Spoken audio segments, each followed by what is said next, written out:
नमस्कार। आज हम राजनीति शास्त्र के महत्वपूर्ण टॉपिक उदारवाद से प्रश्नों को देखेंगे और यह सारे प्रश्न किसी न किसी एग्ज़ाम में पूछे गए हैं। तो आइए स्टार्ट करते हैं। इसमें पहला प्रश्न है, उदारवाद निश्चित दर्शन बना। तो आपको बताना है कि उदारवाद निश्चित दर्शन बना 17वीं शताब्दी में, 18वीं शताब्दी में, 19वीं शताब्दी में या वर्तमान शताब्दी में। तो उदारवाद निश्चित दर्शन बना 19वीं शताब्दी में। ऑप्शन सी सही है। 19वीं शताब्दी में उदारवाद को निश्चित दर्शन बनाने का श्रेय J.S. मिल, एडम स्मिथ एवं हर्बर्ट स्पेंसर जैसे विचारकों को जाता है। उदारवादी विचारक व्यक्तिगत स्वतंत्रता व राज्य की सत्ता को परस्पर विरोधी मानते हैं और इस कारण वे इस निष्कर्ष पर पहुंचते हैं कि सर्वोत्तम राज्य वह है जो न्यूनतम शासन करे। नेक्स्ट क्वेश्चन है, राज्य की प्रकृति और कार्यों की उदारवादी अवधारणा का सर्वोत्तम प्रतिपादन किसकी रचनाओं में पाया जाता है। तो यह पाया जाता है जॉन लॉक की रचनाओं में, कार्ल मार्क्स की रचनाओं में, बर्नार्ड बोसांके की रचनाओं में या नॉर्मन एंजल्स की रचनाओं में। तो यह पाया जाता है जॉन लॉक की रचना में। जॉन लॉक को उदारवाद का जनक माना जाता है और उदारवाद के विकास में जॉन लॉक की भूमिका पर प्रकाश डालते हुए एम सीलिगर ने the liberal politics of John Locke में लिखा है कि लॉक ऐसा पहला राजनीतिक दार्शनिक था जिसने आधुनिक उदारवाद को चिंतन की विस्तृत और प्रभावशाली पद्धति के रूप में प्रस्तुत किया। लॉक की two treaties of civil government ऐसी रचना है जिसमें उदारवादी अवधारणा का सर्वोत्तम प्रतिपादन किया गया है। नेक्स्ट है, निम्न में से उदारवाद का जनक किसे माना जाता है। उदारवाद का जनक किसे माना जाता है? एडम स्मिथ को, जेरेमी बेंथम को, जॉन लॉक को या हर्बर्ट स्पेंसर को। तो उदारवाद का जनक माना जाता है जॉन लॉक को। 17वीं शताब्दी के प्रसिद्ध राजनीतिक विचारक जॉन लॉक को उदारवाद का जनक माना जाता है। लॉक ने अपनी कृति टू ट्रीटाइजेस ऑफ सिविल गवर्नमेंट के अंतर्गत राज्य शक्ति के दैवी अधिकार के सिद्धांत का खंडन किया तथा राज्य को न्यास कहा, जिसका लक्ष्य लोगों के प्राकृतिक अधिकारों का संरक्षण है। नेक्स्ट है, इंग्लिश उदारवाद में समष्टिवादी विद्रोह के प्रणेता थे। तो यह ग्रीन थे, ब्रेडले थे, बोसांके थे या उपरोक्त सभी थे। तो ये उपरोक्त सभी थे। ग्रीन, ब्रेडले, बोसांके इंग्लिश उदारवाद में समष्टिवादी विद्रोह के प्रणेता थे। इंग्लिश उदारवादी परंपरा में आदर्शवाद को स्वीकार्य बनाने का कार्य ग्रीन, ब्रेडले और बोसांके ने किया था। यह नहीं मान लेना चाहिए कि इंग्लैंड में आदर्शवादी आंदोलन पूर्ण रूप से जर्मन आदर्शवाद की ही उपज था। ऑक्सफोर्ड के आदर्शवादियों को कांट और हीगल की अपेक्षा प्लेटो और अरस्तु से भी प्रेरणा मिली थी।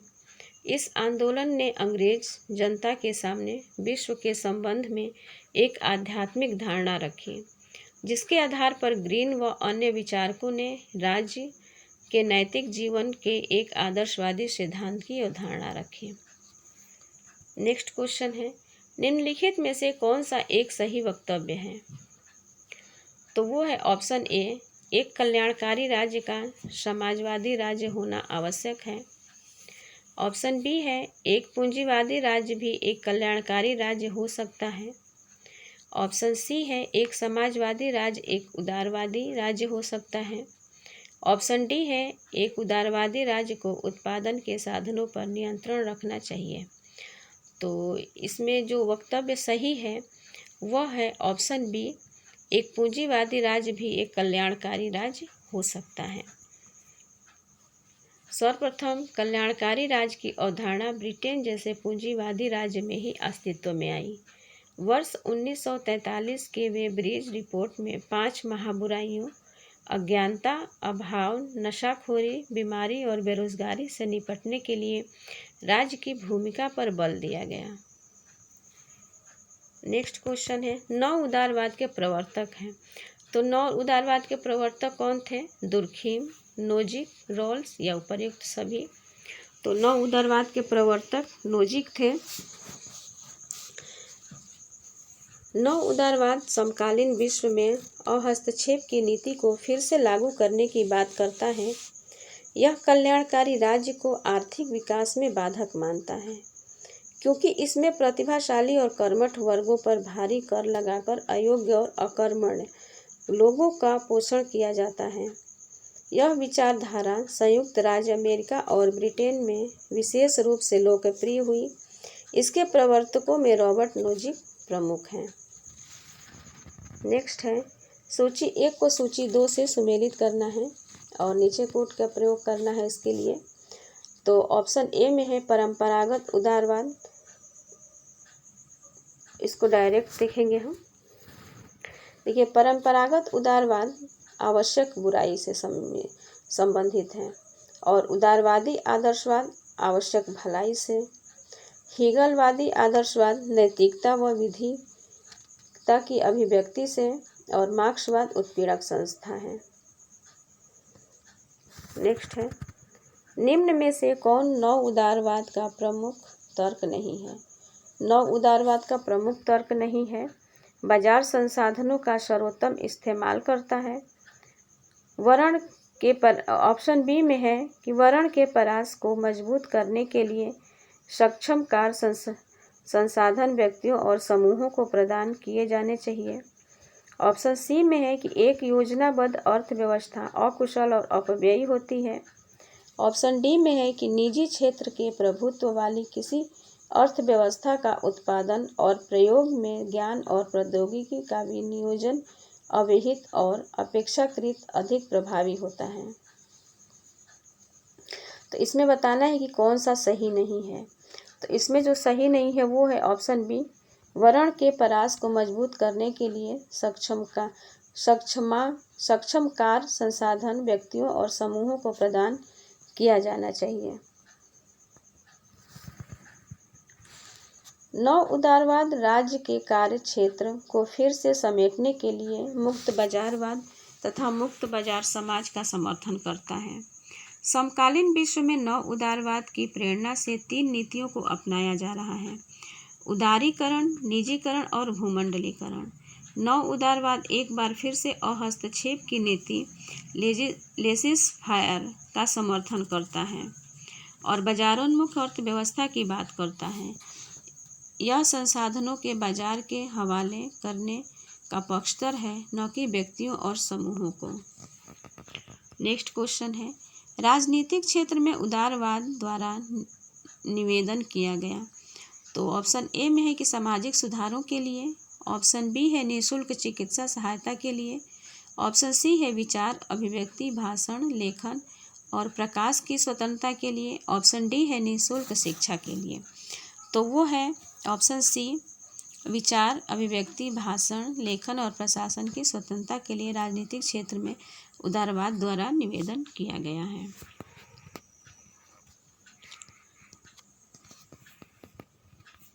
नेक्स्ट क्वेश्चन है, निम्नलिखित में से कौन नव उदारवाद से संबंधित है?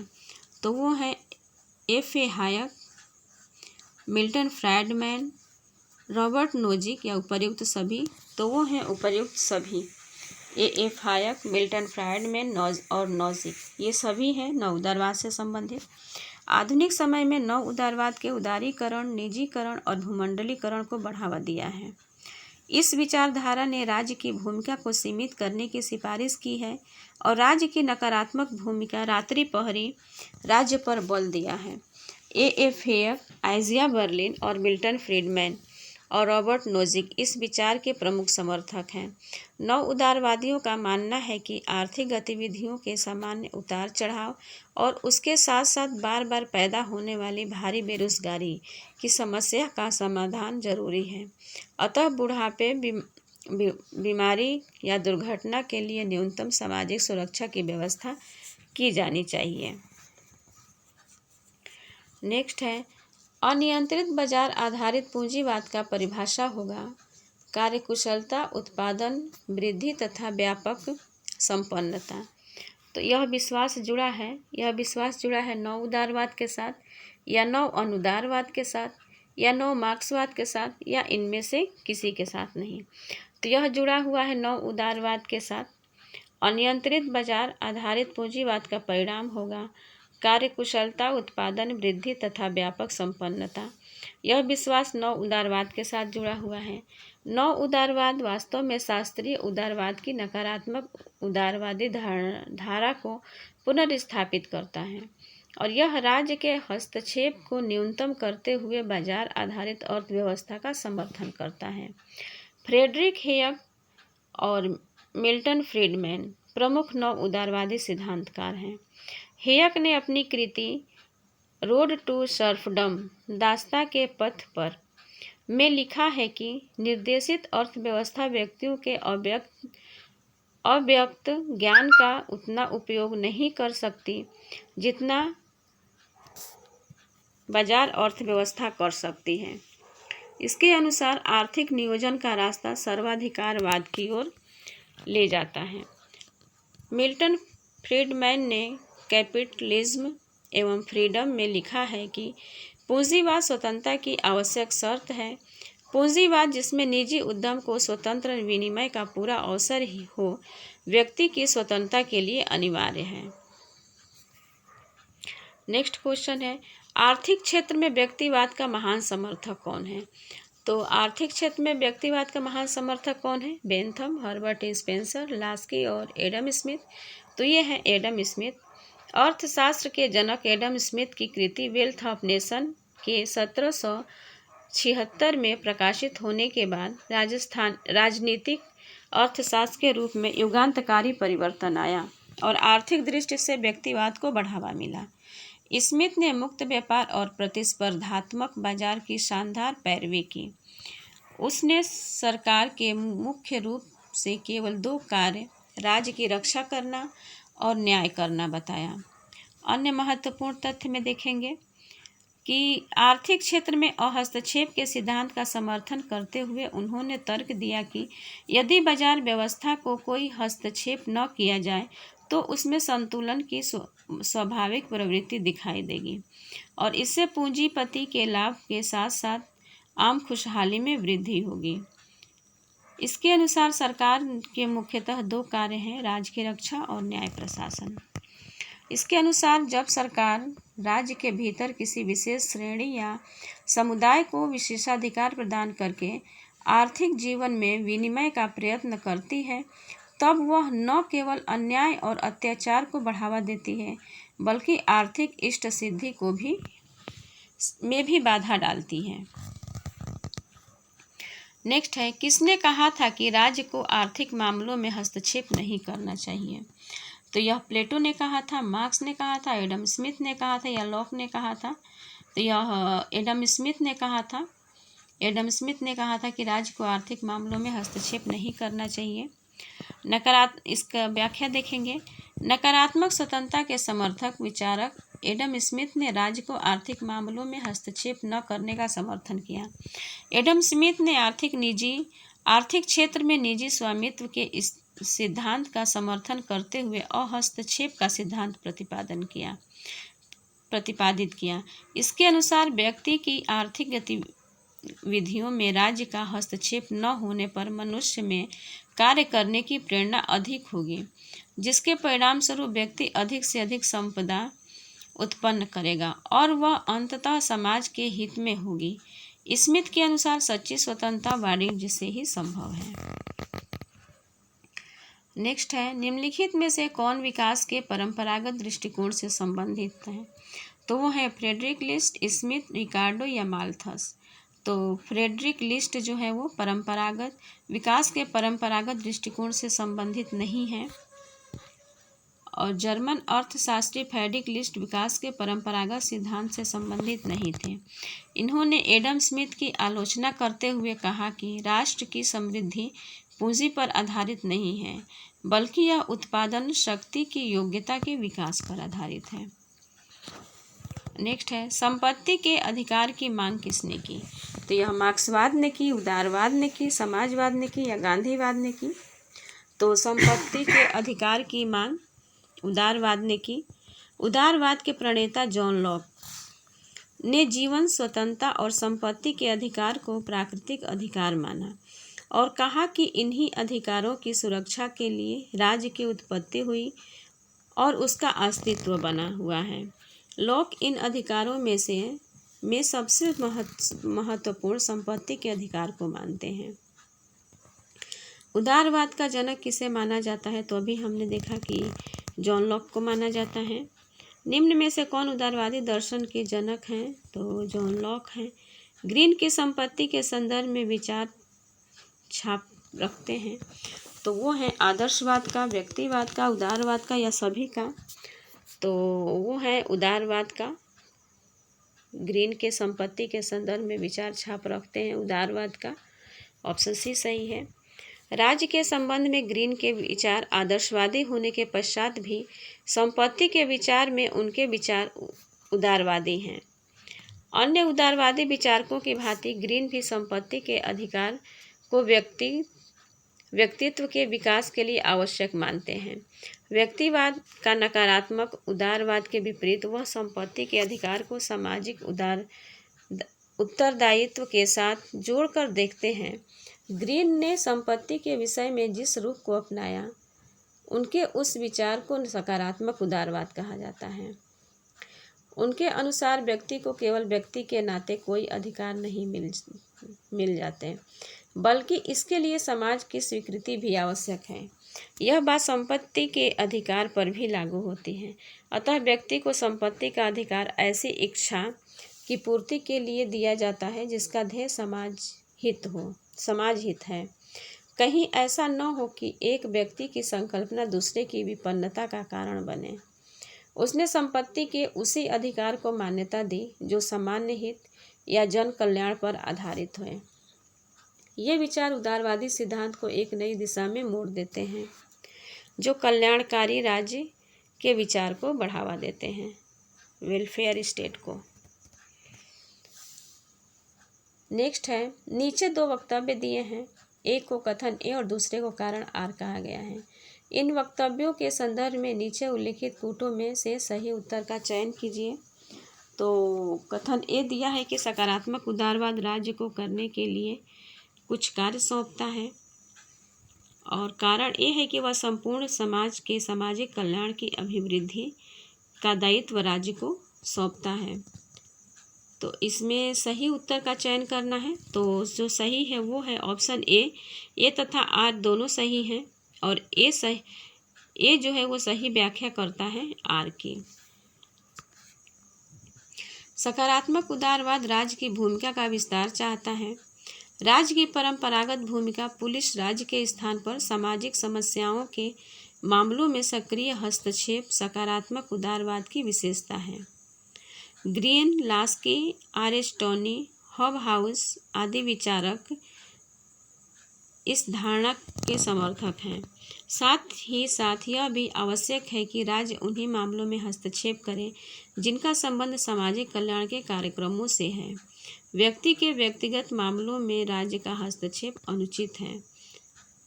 नेक्स्ट है, सामाजिक अभियांत्रिक का सिद्धांत प्रस्तुत करने वाले उदारवादी विचारक हैं। तो वो है C.B. मैकफर्सन, कार्ल जे पॉपर, जॉन रॉल्स या L.T. हॉबहाउस। तो सामाजिक अभियांत्रिकी का सिद्धांत प्रस्तुत करने वाले उदारवादी विचारक जो है वो है कार्ल जे पॉपर। ऑप्शन बी सही है।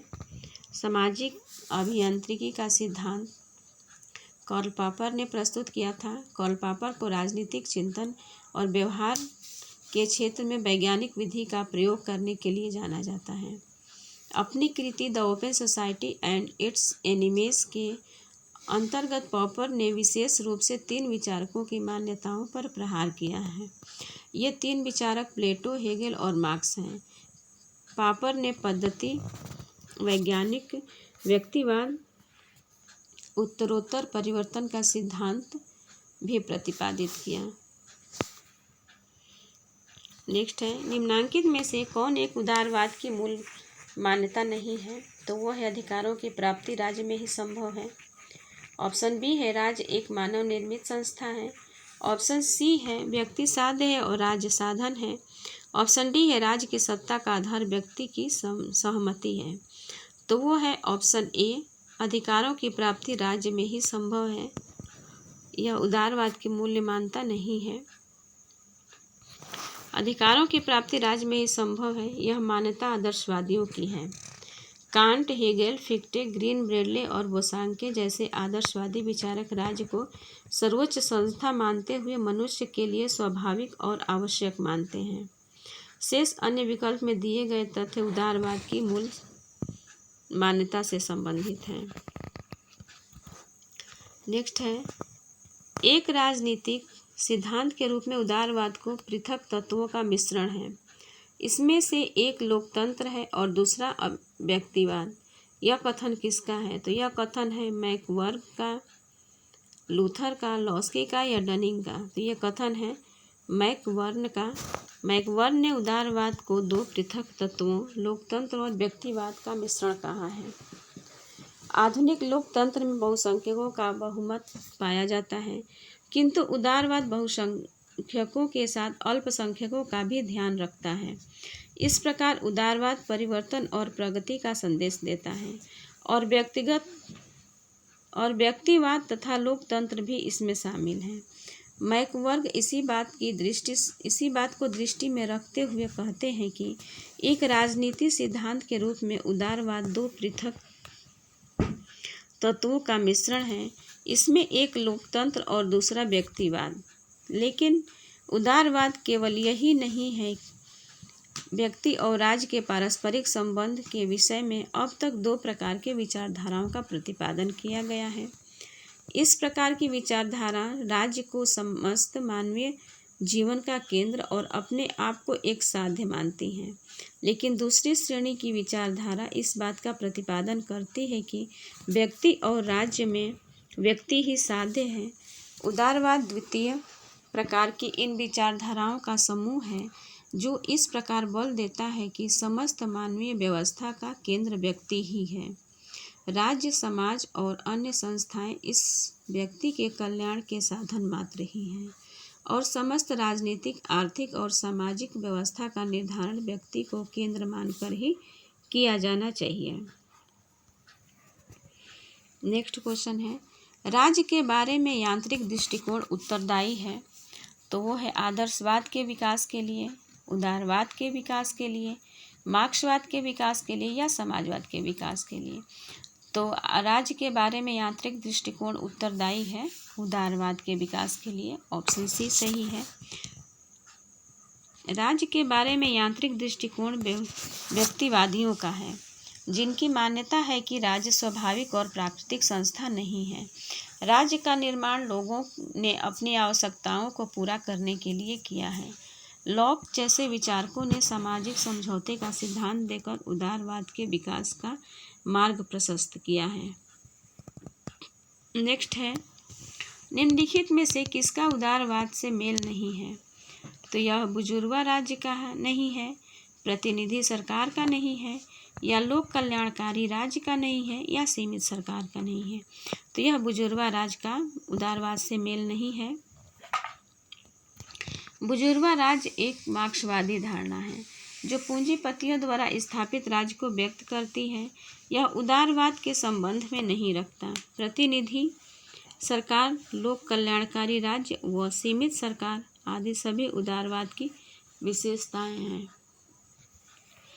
नेक्स्ट क्वेश्चन है, कौन सिद्धांत राज्य के रात्रि के पहरेदार की भूमिका का ही समर्थन करता है?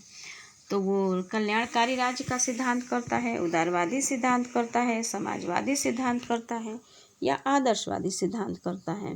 तो यह करता है उदारवादी सिद्धांत, रात्रि के पहरे की भूमिका का समर्थन करता है। उदारवादी सिद्धांत राज्य के यांत्रिक सिद्धांत का समर्थन करता है। इस दृष्टिकोण के अनुसार राज्य एक आवश्यक बुराई है। राज्य का निर्माण सब व्यक्तियों ने मिलकर सबके व्यक्तिगत लाभ के उद्देश्य से किया है, अतः राज्य साधन है और व्यक्ति साध्य है। इसके अनुसार मनुष्य विवेकशील प्राणी है, अतः प्रत्येक व्यक्ति अपने हित का सर्वोत्तम निर्णायक है। राज्य को व्यक्तियों के स्वैच्छिक गतिविधियों में कम से कम हस्तक्षेप करना चाहिए। यदि आधार पर यह सिद्धांत राज्य के रात्रि के पहरेदार की भूमिका का ही समर्थन करता है।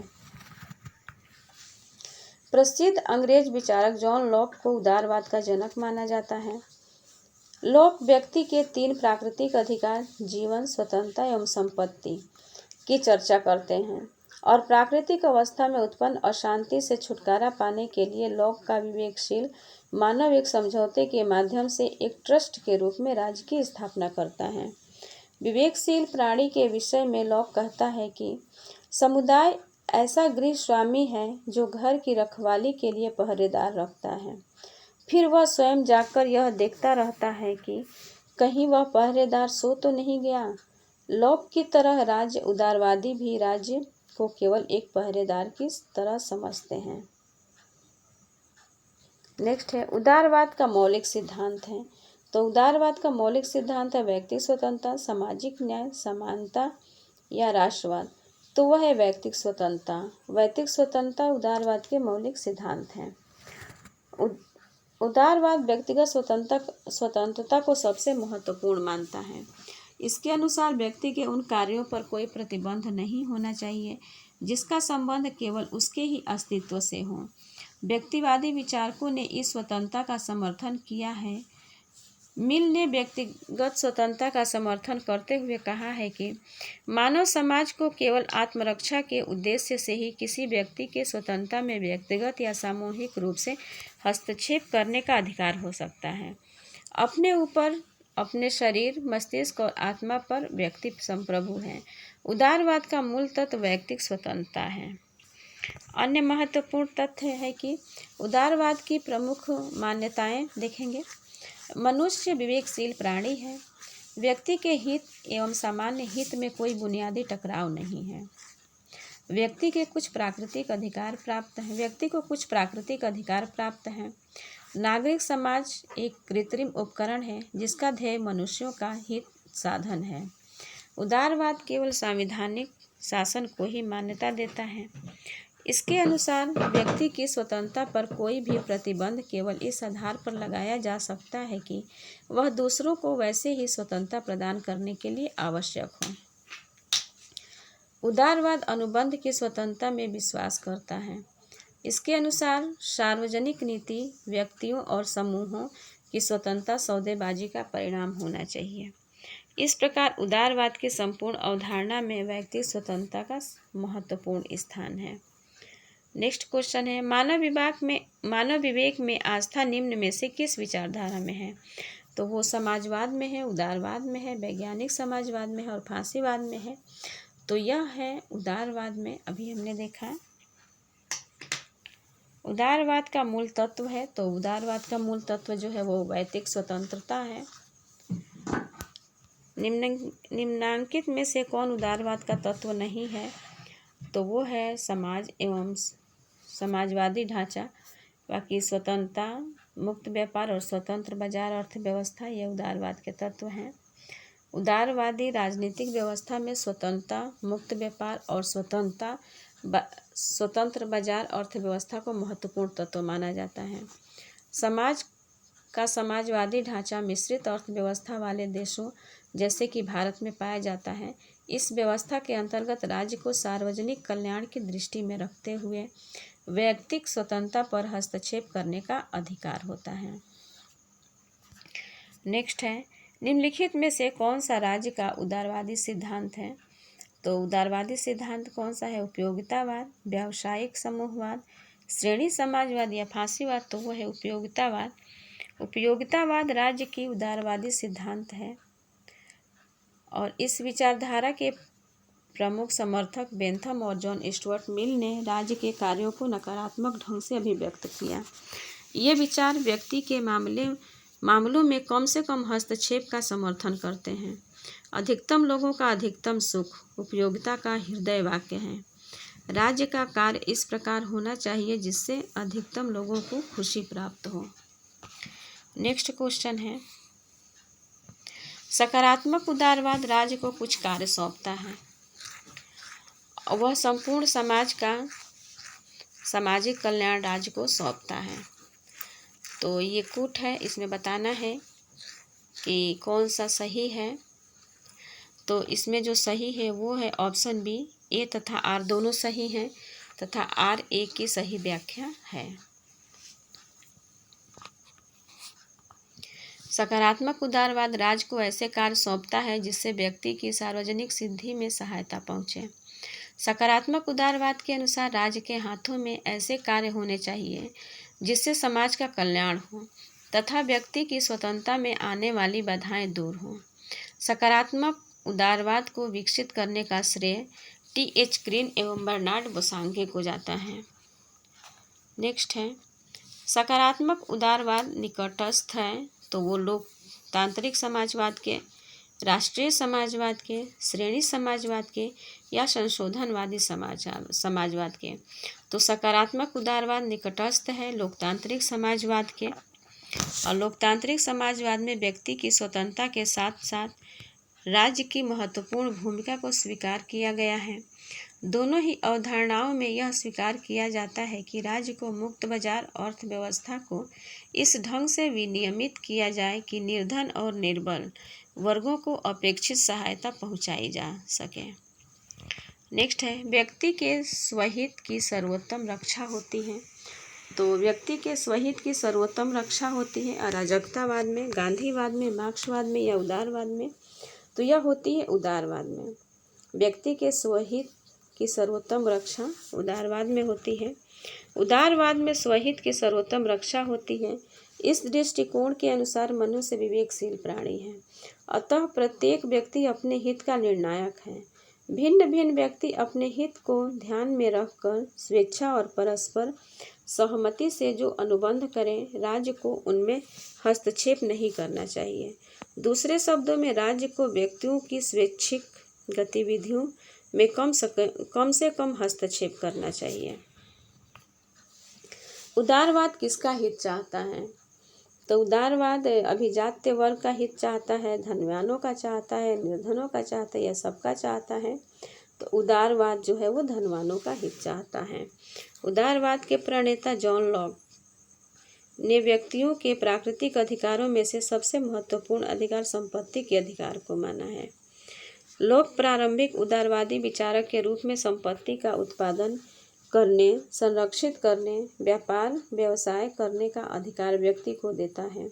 उदारवाद की इस प्रवृत्ति में धनवानों का हित होता है, क्योंकि लॉक के अनुसार राज्य को व्यक्ति की संपत्ति के अधिकार में आने वाली बाधाओं को खत्म करना चाहिए। नेक्स्ट है, निम्नलिखित में से कौन सा सही सुमेलित है?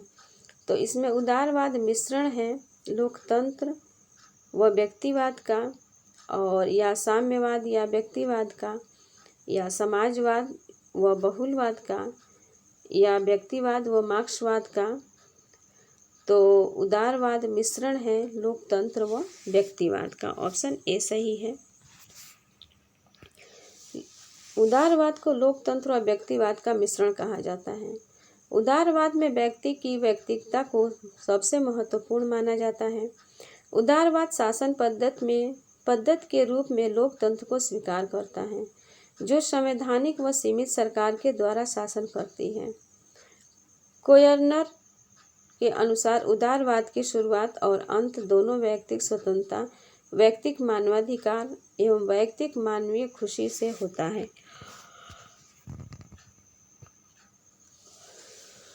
नेक्स्ट क्वेश्चन है, इनमें से आधुनिक उदारवादी राज्य की कौन सी विशेषता नहीं है? तो वह नहीं है स्वतंत्र एवं निष्पक्ष चुनाव, जनता को मूल अधिकार, एक से अधिक राजनीतिक दल या राज्य द्वारा आर्थिक नियोजन। तो आधुनिक उदारवादी राज्य की विशेषता नहीं है, वो है राज्य द्वारा आर्थिक नियोजन। राज्य द्वारा आर्थिक नियोजन समाजवादी राज्य की विशेषता है। स्वतंत्र एवं निष्पक्ष चुनाव, जनता को मूल अधिकार, एक से अधिक राजनीतिक दल आदि आधुनिक उदारवादी राज्य की विशेषता है। इसके अतिरिक्त आधुनिक उदारवादी राज्य की विशेषताएं निम्नलिखित हैं। उसमें एक पहला है व्यक्तिगत अस्तित्व को पहचानना, दूसरा व्यक्तिगत तार्किकता में विश्वास, तीसरा स्वतंत्रता को प्रमुखता, चौथा राज्य साधन तथा व्यक्ति साध्य, पांचवा संवैधानिक एवं सीमित सरकार, छठवां लोकतंत्र को समर्थन, सातवां सेकुलरिज्म में विश्वास और आठवां बहुलवादी समाज।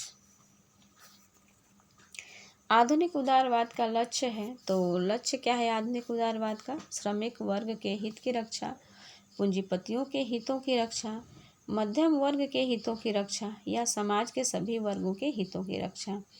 तो वो है उदारवाद। आधुनिक उदारवाद का जो लक्ष्य है कि समाज के सभी वर्गों के हितों की रक्षा। आधुनिक उदारवाद अर्थात सकारात्मक उदारवाद का लक्ष्य समाज के सभी वर्गों के हितों की रक्षा करना है। आधुनिक उदारवाद राज्य के हस्तक्षेपवादी सिद्धांत का खंडन करते हुए नागरिकों के कल्याण के लिए राज्य की सकारात्मक भूमिका के महत्व पर प्रकाश डालता है। J.S. मिल, T.H. Green, H.J. लास्की या R.S. टोनी तथा L.T. हॉबहाउस इस अवधारणा के प्रमुख प्रतिपादक हैं। नेक्स्ट है, आधुनिक उदारवाद पारंपरिक उदारवाद से भिन्न है क्योंकि यह व्यक्तिगत स्वतंत्रता का समर्थन नहीं करता। ऑप्शन बी है, यह प्रजातांत्रिक संस्थाओं के विरुद्ध है। ऑप्शन सी है, यह स्वतंत्र उद्यमिता की वकालत करता है। ऑप्शन डी है, यह विश्व को सभी प्रकार के अत्याचारों एवं शोषण से मुक्त रखना चाहता है। तो आधुनिक उदारवाद पारंपरिक उदारवाद से भिन्न है क्योंकि यह विश्व के सभी प्रकार के अत्याचारों एवं शोषण से मुक्त रखना चाहता है। ऑप्शन डी सही है। नीचे दो वक्तव्य दिए गए हैं, एक कथन ए और एक कारण आर, और इसमें क्या कहा गया है सही वो बताना है। उदारवाद राज्य के कार्य क्षेत्र को सीमित करना चाहता है, कथन है, और कारण है कि उदारवाद व्यक्तिगत स्वतंत्रता पर बल देता है। तो इसमें से जो सही है वो है कि ए और आर दोनों सही है और ए की सही व्याख्या आर करता है। उदारवाद राज्य की भूमिका को नकारात्मक ढंग से अभिव्यक्त करता है। इस अवधारणा की यह मान्यता है कि व्यक्ति की स्वतंत्रता तथा राज्य की सत्ता परस्पर विरोधी वस्तुएं हैं। राज्य की भूमिका केवल प्रहरी राज्य की है। वह सरकार सबसे अच्छी है जो कम से कम शासन करे। हालांकि सकारात्मक उदारवाद नागरिकों के कल्याण के लिए राज्य की सक्रियता का समर्थक है, परंतु यहाँ पर राष्ट्रीय उदारवाद को ही प्रमुखता प्राप्त है। राज्य की इस प्रकार की भूमिका का निहितार्थ व्यक्ति को सामाजिक, आर्थिक और राजनीतिक क्षेत्र में स्वतंत्रता। अतः लोकप्रिय प्रश्न के कथन ए और कारण आर दोनों सही हैं और जो आर है वो ए की व्याख्या करता है। नेक्स्ट क्वेश्चन है कि इंग्लैंड में लॉर्ड वेब्रिज प्रतिवेदन ने जिस राज्य की व्याख्या अवधारणा को प्रकट किया वह उदारवादी राज्य था, पंथनिरपेक्ष राज्य था, समाजवादी राज्य था या कल्याणकारी राज्य था। तो वह था कल्याणकारी राज्य।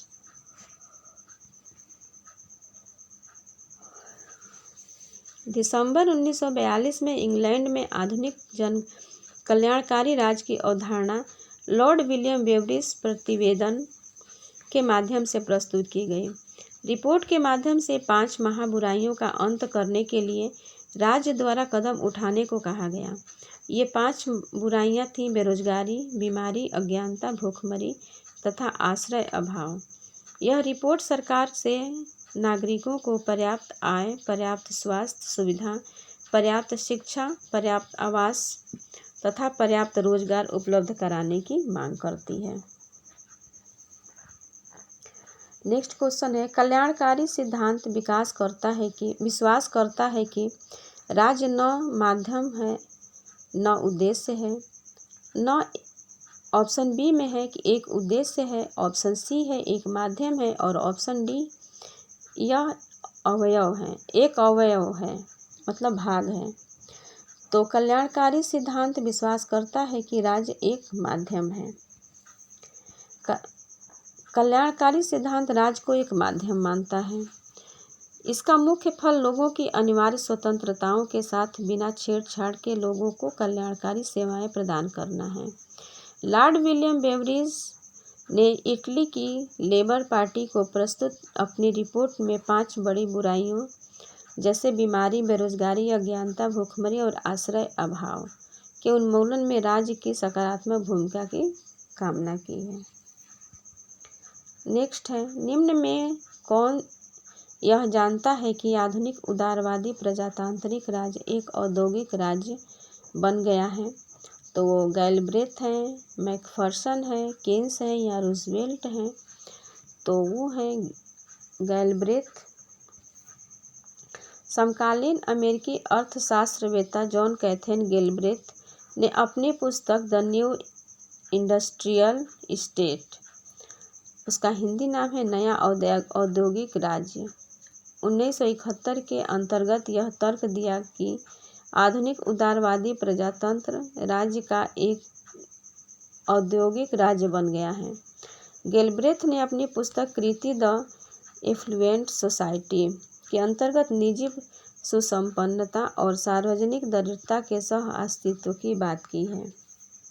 अन्य महत्वपूर्ण तथ्य में देखेंगे कि ब्रिटिश अर्थशास्त्री जॉन मेनार्ड केन्स ने 1930 के दशक की आर्थिक मंदी में विश्व को उबारने में मदद की और वर्ष 1936 में केन्स की पुस्तक the general theory of employment और एक और है इंटरेस्ट एंड मनी प्रकाशित हुई।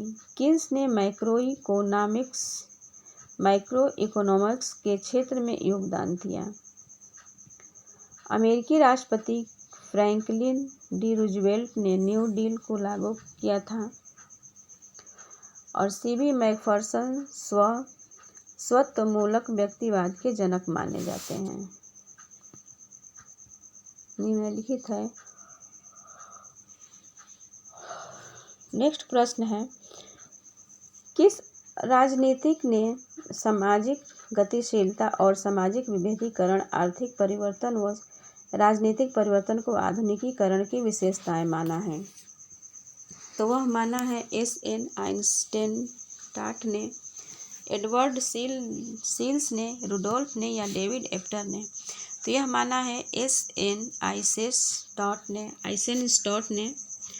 और आइसेनस्टॉट ने आधुनिकीकरण की विशेषताएं मानी हैं सामाजिक गतिशीलता, सामाजिक विविधीकरण, आर्थिक परिवर्तन और राजनीतिक परिवर्तन। नेक्स्ट है, हस्तक्षेप की नीति किसकी विशेषता है? तो वो है श्रेणी समाजवाद की, सकारात्मक उदारवाद की या नकारात्मक उदारवाद की? तो हस्तक्षेप की जो नीति है वो नकारात्मक उदारवाद की विशेषता है और यह व्यक्ति की स्वतंत्रता में राज्य के किसी भी तरह से हस्तक्षेप को स्वीकार नहीं करता है। नकारात्मक उदारवाद 16वीं से 18वीं सदी के बीच विकसित अवधारणा है जिसके प्रमुख प्रतिपादक विचारक जॉन लॉक, एडम स्मिथ एवं रिकार्डो हैं। इसके अनुसार राज्य एक आवश्यक बुराई है तथा आर्थिक व सामाजिक क्षेत्र में राज्य की न्यूनतम भूमिका होनी चाहिए। यह व्यक्ति के प्राकृतिक अधिकारों में विश्वास रखता है जिससे संपत्ति का अधिकार सबसे महत्वपूर्ण है। नेक्स्ट है, लोक कल्याणकारी राज्य आवश्यक रूप से संश्लेषण है। तो वो साम्यवाद और आदर्शवाद का है, समाजवाद और साम्यवाद का है, उदारवाद और समाजवाद का है या व्यक्तिवाद और फांसीवाद का है? तो लोक कल्याणकारी राज्य आवश्यक रूप से संश्लेषण है उदारवाद और समाजवाद का। ऑप्शन सी सही है। कल्याणकारी राज्य में उदारवाद से स्वतंत्रता तथा समाजवाद से कल्याण का विचार ग्रहण करके दोनों को इस प्रकार मिश्रित किया है कि यह पुलिस राज्य व संपूर्ण राज्य दोनों का अद्भुत मिश्रण जैसा दिखाई देता है। एक और यह लोगों को विचार, अभिव्यक्त, व्यवसाय आदि की अनिवार्य स्वतंत्रताओं की प्रत्याभूति प्रदान करता है, जबकि दूसरी ओर यह निर्धनता, अज्ञानता, व्याधि, भूख, आश्रयाभाव जैसी सामाजिक आर्थिक बुराइयों को समाप्त करने की नीति अपनाता है। नेक्स्ट है, किसने कहा है कि कल्याणकारी राज्य वह राज्य है जो अपने नागरिकों के लिए व्यापक समाज सेवाओं की व्यवस्था करता है? तो यह G.D.H. कॉल ने कहा है, H.J. लास्की या अब्राहम या T.W. केंट ने? तो यह कहा है T.W. केंट ने। T.W. केंट कल्याणकारी राज्य की विशेषता बताते हुए कहते हैं कि वह अपने नागरिकों के लिए व्यापक सामाजिक सेवाओं की व्यवस्था करता है।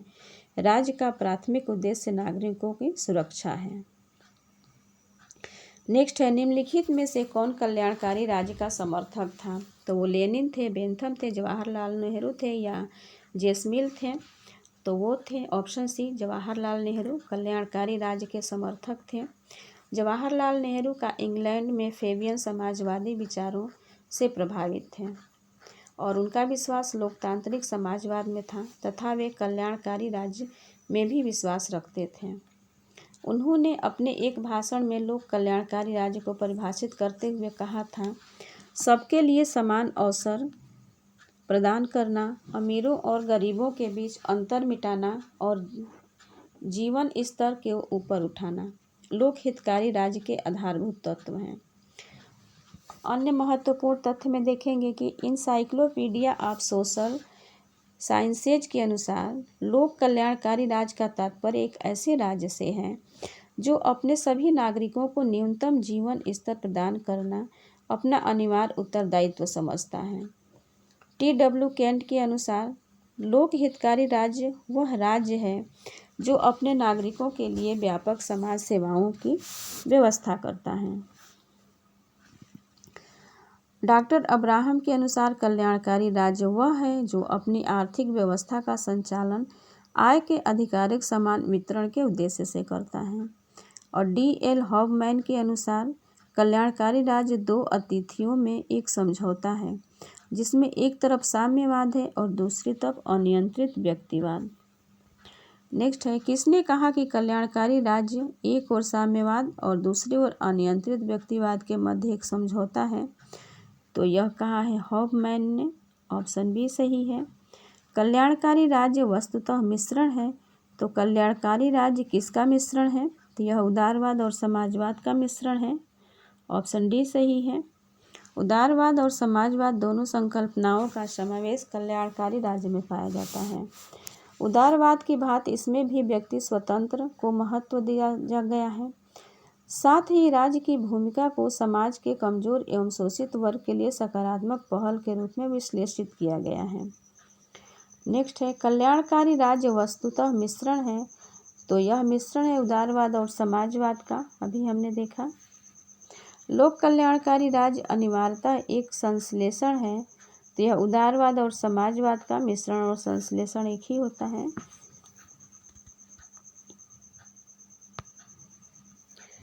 नेक्स्ट है, लोक कल्याणकारी राज्य वह है जो अपने नागरिकों के लिए सामाजिक सेवाएं प्रदान करता है।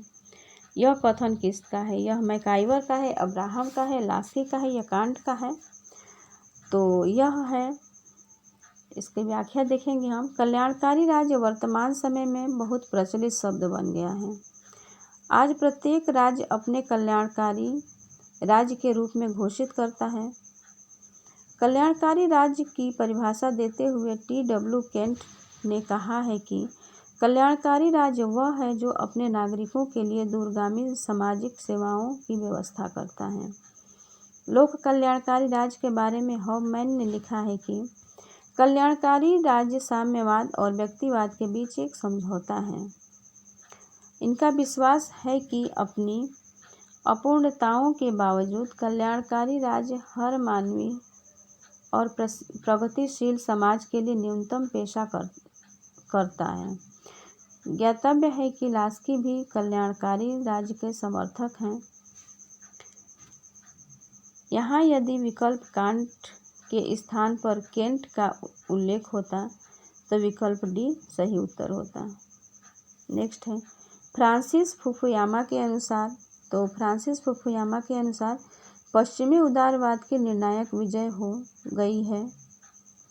तो ये सही है, पश्चिमी उदारवाद की निर्णायक विजय हो गई है फ्रांसिस फुकुयामा के अनुसार।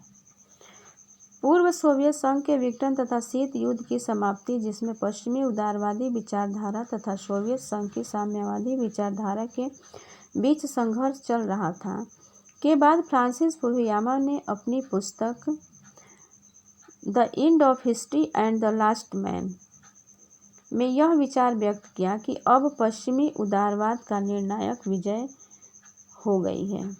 और यह था इस सीरीज का अंतिम प्रश्न। तो ये प्रश्न आपको कैसे लगे कमेंट बॉक्स में ज़रूर बताइएगा। और इस चैनल को अगर आप लोगों ने पहली बार देखा है तो इस चैनल को सब्सक्राइब कर लीजिए ताकि आने वाली हर वीडियो आप तक सबसे पहले पहुँचे। धन्यवाद।